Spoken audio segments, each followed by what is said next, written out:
रात इबादत करें, कल मगरिब से पहले पहले काम समेट लें सारे, और मगरिब के बाद ये रात शुरू होगी, मगरिब के बाद एक छुट्टी कर लो अल्लाह रसूल के लिए, कर लेंगे इंशाअल्लाह ताला एक छुट्टी। और तौबा की रात है ये, तौबा करनी है। तौबा किसको कहते हैं? तौबा का माना है पिछले गुनाह पर पछताना, शर्मसार होना। कहते नहीं ऐ काश मैं न करता, और वो लफ्जों में नहीं, जुमलों में नहीं, तौबा रटी रटाई नहीं, शर्मसार होना और आइंदा गुनाह न करने का पक्का इरादा करना, इसका नाम तौबा है। देखें अल्लाह ताला फजल करे, मैंने पिछले साल कहा था, फिर कहता हूं, मस्जिदों से ना शब बारात की रात, शब कदर की रात चीखों की आवाजें आती हैं, लोग इतना रोते हैं। रोते हैं ना? रोना चाहिए, कम रोते हैं, ज्यादा रोना चाहिए। लेकिन सवाल यह है कि इतना ज्यादा लोग शब बारात की रात रोते हैं, क्या फिर सवेरे बददियानती खत्म हो जाती है? जो रात मस्जिद में खुल के रो के आया है, उसका प्रोग्राम है ना कि अब मिलावट कभी नहीं करेगा, अब गाहकों से झूठ कभी नहीं बोलेगा, अब वो बददियानती का मामला कभी नहीं करेगा। लेकिन रात रोता भी रहे और सवेरे प्रोग्राम ये हो कि मैंने फिर लोगों को फरेब देना है, दाव लगाना है, तो इसने तौबा किया रात के, यहां बस ये एक्टिंग करके लौट आया, यानी बड़ी सजा बना करके सवार करके रात तौबा की। क्या मतलब है तौबा का? कि तौबा आपने की। हजरत हसन बसरी से किसी ने कहा तौबा क्या है? फरमाने लगे तौबा यह है कि जिस गली से रब ने तुझे मना किया है, दोबारा फिर तू उस गली में नजर ना आए, तू नजर ही ना आए, और जिस जगह जाने का रब ने तुझे हुक्म दिया है, फिर तू दोबारा वहां से गैर हाजिर ना हो। अगर ये प्रोग्राम ही नहीं, इरादा ही नहीं। बच्चे एक दो मुझे कहने लगे कल हजरत साहब तौबा के मौजू पर हमने गुफ्तगू करनी है, तो कोई बाप बताए कहाँ पे है। कुछ बच्चे शागिर्द हैं, कुछ मस्जिदों में जुमा पढ़ाते हैं। एक ने मुझसे कहा, तो मैंने कहा बेटे पहले मस्जिद में जाओ, 2 नफल पढ़ो, तौबा करो, तौबा का इरादा बनाओ, ये रस्म नहीं है। वो नात खां भी तो तौबा कर लेना, जो शब बारात के दिन लोगों को तौबा कराने आया है और 25,000 का सौदा करके आया है। तू आज इस काम से तो तौबा करना, ये नोट फिकवाने से तो तौबा करना। ये रस्म है, सारी रात तौबा तौबा तौबा तौबा, ये क्या माना है इसका? क्या मतलब करें? इमाम गजाली फरमाते हैं कि एक आदमी बादशाह का गार्ड था, सिपाही था, उसका पहरेदार था, निगरानी करता था, बड़ी वफादारी से नौकरी करता रहा। बादशाह ने उसे तनख्वाह के अलावा भी बड़ा नवाजा, बड़ा नवाजा, बड़ा नवाजा। उसे बादशाह ने बड़े अलाउंसेस दिए, बादशाह ने बड़ा कुछ दिया, मकान दिया। कुछ सालों के बाद बादशाह को पता चला कि ये मेरे लिए नहीं आता था, इसकी तो मेरी कनीज पर नजर थी, इसने तो रात की ड्यूटी इसलिए लगवाई थी कि कनीज पर नजर थी।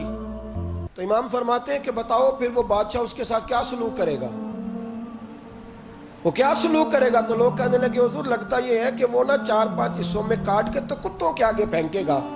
आप फरमाने लगे मेरा रब तो बड़ा ही करीब है, वो तो ऐसे नहीं करता, लेकिन बतलाओ अगर उसे पता चले कि ये रस्म के लिए आया है, इसकी तो नजर ही माल पे है, ये तो सवेरे बदलेगा नहीं, ये तो धोखा दे रहा है, ये तो तौबा करने आया ही नहीं, इसने तो ढोंग रचाया है, उसे तो पहले से खबर है।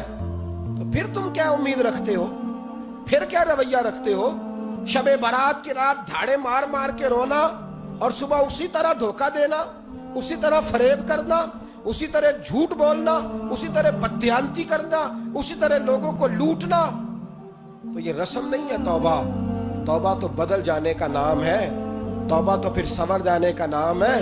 तौबा तो इस तरह है जिस तरह हजरत इब्राहिम इब्ने अदम ने की थी। वक्त के बादशाह थे बादशाह, जब तौबा की तो फिर हर चीज छोड़ दी, फिर माल लोगों में बांट दिया और फिर टाट का लिबास पहनकर जिंदगी गुजारी। लोगों ने कहा हुजूर ये तब्दीली है। फरमाया तब्दीली नहीं, ये मेरी तौबा है, ये मेरी तौबा है। जब तौबा की तो फिर बदल के की, जब तौबा की तो फिर तब्दील किया आपने। ये क्या तौबा हुई? सारी रात रोते रहे, सवेरे दुकान पे जाकर फिर कसम उठाई कि मुझे तो पड़ता ही 11,000 का है, ये तौबा है? तो आपने और मैंने तौबा करनी है तो इंशाअल्लाह ताला इस तरह करनी है कि फिर 15वीं शाबान को बदल जाए। ये जो मौके आते हैं ना शब बारात के, शब कदर के, ये बुनियादी तौर पर अल्लाह ताला की तरफ से दी हुआ मौका होता है कि चलो तुम्हें चांस देते हैं, तुम्हें चांस देते हैं, पाबंदी कोई नहीं, लेकिन रब की तरफ से ना मौका मिलता है, चलो तुम्हें एक मौका देते हैं, चलो अपने आप को क्लियर कर लो, तुम्हें मौका देते हैं। या अल्लाह क्या करे, کچھ بھی نہیں. آ کے نا سچے دل سے 2 رکعتیں پڑھ کے توبہ کرو, عرش کا مالک پچھلے سارے ہی معاف کر دے گا. کچھ بھی نہیں. آؤ موقع ہے. ان لوگوں کی باتوں پہ نہ جائیں جو بلا وجہ پریشان کرتے ہیں. ہمیں بھی روز ہی سوال آتے ہیں, دل نہیں کرتا, کچھ باتیں ایسی ہیں جو کرنے کو طبیعت نہیں چاہتی, میں کروں گا بھی نہیں. لوگوں کو شب برات کا حوالہ بھی نہیں مل رہا, حالانکہ ترمذی شریف میں حدیث موجود ہے. صحاح ستہ کی روایت ہے, ترمذی میں موجود ہے. پہلے کہتے ہیں صحاح ستہ سے دکھاؤ, جب صحاح ستہ سے مل گئی تو اب اور کدھر جانا ہے. اور ابن ماجہ میں موجود ہے مولا علی کی روایت, اور ذرا ترتیب دیکھیے گا, یہ ترمذی کی حدیث ہے. امام ترمذی نے تو پورا باب باندھا ہے 15ویں شعبان پر, پورا باب. اب تمہاری مرضی ہے اگر تم نہیں بات کو سمجھنا چاہتے. اور مجھے پتا کیوں یہ شب برات کیا لگتا ہے, مجھے کبھی کبھی یوں لگتا ہے کہ رب فرماتا ہے کہ رمضان سے 15 دن پہلے ہی پکی سچی توبہ کر لے, تیاری کر, پاک صاف ہو جا, تاکہ جب رمضان آئے نا تو پھر تجھے پاک ہونے کی ضرورت نہ پڑے. بس پھر تو آتا جائے اور میں تیرے اوپر رحمت نچھاور کرتا جاؤں. بس تو پہلے ہی تیاری کر, 15 دن پہلے, 14 دن پہلے تیار ہو جا. کل رات اپنے آپ کو ذہنی طور پر تیار کریں, بچوں کو تیار کریں, گھروں کو تیار کریں. اب جب مہمان آتے ہیں نا بڑا کچھ کرتے ہیں, شب برات آئے تو مصلی ایک دفعہ دھویا کریں, ایک دفعہ مصلی دھویا کریں. فرش دھوتے ہیں نا, مہمانوں نے آنا ہے تو ایک کمرے کا فرش دھو کے صاف کریں کہ خواتین نے یہاں ساری رات نماز پڑھنی. یہ ارادے بنائیں. جس طرح آپ کہتے ہیں نا رات کو سفر کرنا ہے تو دوپہر میں تھوڑا آرام نہ کر لوں, تو کل دوپہر میں آرام کر لیں, تاکہ رات کو رب رب کرنا آسان ہو جائے, اللہ کی بارگاہ میں بیٹھنا آسان ہو جائے. مکمل طور پر ذہنی طور پر اپنے آپ کو تیار کریں. یہاں بھی محفل ہوگی انشاءاللہ, عشاء کے متصل بات شروع ہو جائے گی, 12 بجے تک محفل چلے گی.